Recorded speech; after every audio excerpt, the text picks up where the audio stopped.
Hello दोस्तों, मेरे छोटे से ब्लॉग में आपका बहुत बहुत स्वागत है। मैंने दिन की शुरुआत कुछ इस तरह से की। जो ही मैं जगह मेरी सीधी निगाह घड़ी पे पहुंची और घड़ी में काफ़ी टाइम हो चुका था। तब तक भांजा मेरी गोद में आ चुका था और सामने पड़ी थी चाय। फटाफट से मैंने चाय पिया। चाय पीने के बाद मैंने सेविंग बॉक्स निकाला। सेविंग बॉक्स से कुछ सामान निकाल के फटाफट से मैंने लीपा पोती करके अपनी सेविंग कंप्लीट कर लिया। फटाफट से सब कंप्लीट करने के बाद सेविंग मैं रेडी होने लगा और तब तक श्यान बाबू भी रेडी हो चुका था। फिर परफ्यूम का डब्बा लिया, हाथ में लगाया और फटाक से मैंने अपने सामान को सही तरीके से रख के फाइल बाबू की उठाई और फिर लगा दिया अपने रूम में लॉक लगाने के बाद मैं निकला नीचे देखा तो काफ़ी अच्छे नज़ारे दिख रहे थे बाइकों के। फिर चलते हुए मैं आ गया पार्किंग में मेरी गाड़ी धुली धुलाई बेहतरीन तरीके से रखी हुई थी। फटाफट से मैंने भांजे को किया अंदर और फिर बैठ गया मैं ड्राइवरी शीट पे बैठते ही मैंने बाबू का फाइल साइड में रखा और साइड में रखने के बाद मैंने फंसाई अपनी कार में चाबी फंसाने के बाद मैंने किया साइड मिरर को ठीक करके मैंने गाड़ी स्टार्ट करने के बाद जो ही मैं निकला आगे तो सामने गलत पार्किंग की वजह से मेरी गाड़ी नहीं निकल पाई। मैं होटल वाले के पास गया। होटल वाले को मैंने हेल्प के लिए बोला। उन्होंने कहा सर गेस्ट यहाँ पे नहीं है। बेचारा फिर मेरी हेल्प कराने के लिए दोबारा बाहर आया और उन्होंने बड़ी मदद के साथ मेरी गाड़ी को पार्किंग से बैक साइड से निकलवा दिया। निकालने के बाद कोहरा काफ़ी था, मौसम पूरा सर्द हो रहा था और मैं फटाफट से निकल गया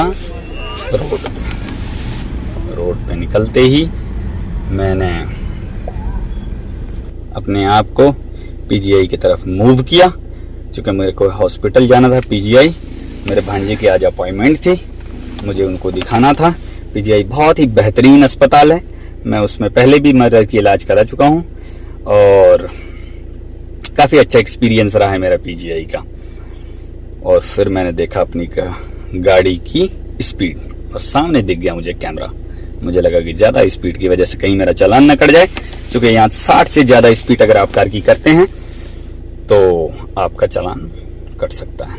और फिर अगर आपने बिना ग्रीन लाइट के अपनी गाड़ी बढ़ा दिया तब भी आपका चालान कटेगा। और फिर मैं आ गया दूसरी लाइट पे।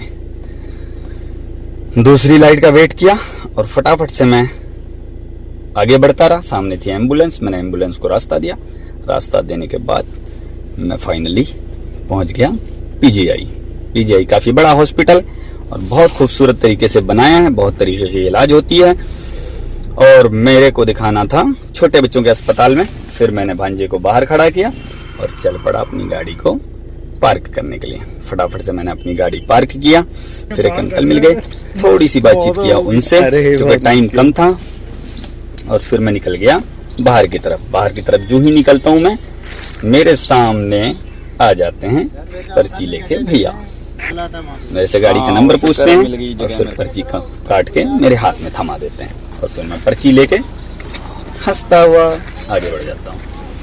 सामने भांजा खड़ा था और मैं पहुंचा फटाफट से अंदर पहुंचते ही मैंने रिसेप्शन पे बात की और मैंने जो ही अपना पर्चा दिया उन्होंने मुझे कहा कि आपने बच्चे की आंख दिखाना है, इसलिए आप आंख के अस्पताल जाइए। मैंने ऑटो लिया, थोड़ी दूर था, जल्दी की वजह से मैंने ऑटो लिया और फाइनली आपका भाई पहुंच गया आंख के अस्पताल। आंख के अस्पताल में काफ़ी भीड़ थी। नंबर लगाया।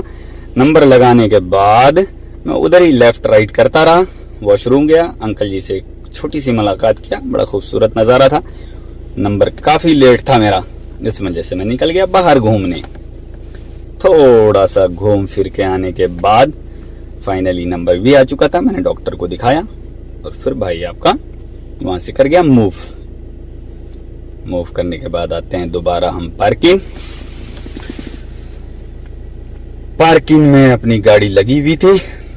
फिर मैंने श्यान बाबू को पीछे वाली सीट पे बिठाया, मैं आगे वाली सीट पे बैठा और चूंकि मुझे करना था ड्राइव, फटाक से मैंने सीट बेल्ट लगाया। और एक बात बता दूं कि सीट बेल्ट लगाना अनिवार्य है आपके लिए भी और पैसा बचाने के लिए भी, नहीं तो फटाफट चालान कर सकता है। और सामने भैया पर्ची लेके खड़े थे और मैंने उनको पर्ची दिया और फटाफट से पेमेंट किया। पेमेंट करने के बाद आ जाते हैं हम घर की तरफ। फाइनली आपका भाई पहुंच गया था अपनी पार्किंग में लगाई मैंने गाड़ी के लगाने के बाद मैंने मिरर अंदर किया और फिर गाड़ी लगा के चल पड़े घर में। छोटे छोटे बच्चों ने बाहर से मेरा बड़ा स्वागत किया। फिर मैंने भांजे को रखा घर पे और बोला तुम रेस्ट करो, और मुझे जरूरी काम से बाहर जाना था क्योंकि मेरे को एक दोस्त को भी लेके जाना था। मैं फटाफट से गली का दरवाजा खटखटाते हुए पहुंच गया अपने दोस्त के रूम। इत्तेफाक से ये भी तैयार बैठे थे और मुझे जरूरी जाना था। और फिर मैंने कहा कि भाई आप मेरे साथ चल पड़ो।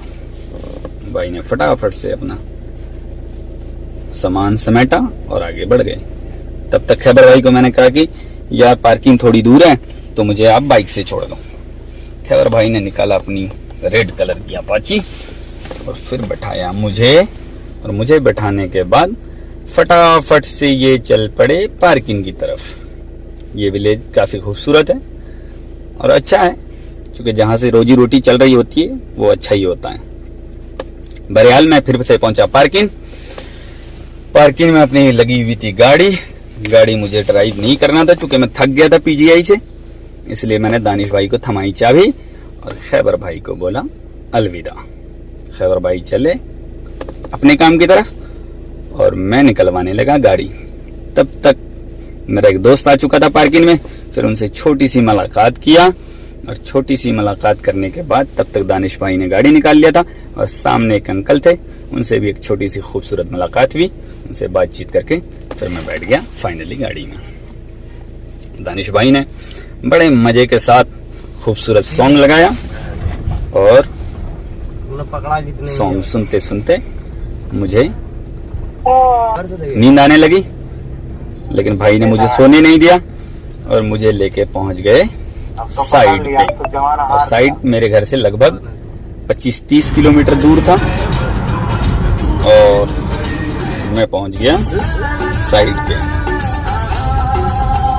साइड पे पहुंचते ही मैंने फटाफट से एक छोटी सी प्रॉब्लम का हल करना था और मैं प्रॉब्लम सॉल्व करने के लिए निकला अपनी गाड़ी से बाहर जाते ही पौड़ी चढ़ा। पौड़ी चढ़ते ही मैंने बजा दी बेल दबाने के बाद मोहित भाई निकले बाहर और मुलाकात करने के बाद सारी प्रॉब्लम सॉल्व करने के बाद मैंने मोहित भाई को अलविदा बोला और अलविदा बोलते ही मैं फिर से पहुंच जाता हूं अपनी कार के पास। कार में बैठा और मैंने इनको कहा अब तो मुझे सोना ही पड़ेगा। फाइनली भाई ने सुलाया और आराम से लाके लगा दिया कार को पार्किंग में। ये था मेरा छोटा सा ब्लॉग। अगर आप लोगों को पसंद आया है तो प्लीज़ लाइक करें और मेरे चैनल को फॉलो करें। मिलते हैं हम नेक्स्ट ब्लॉग।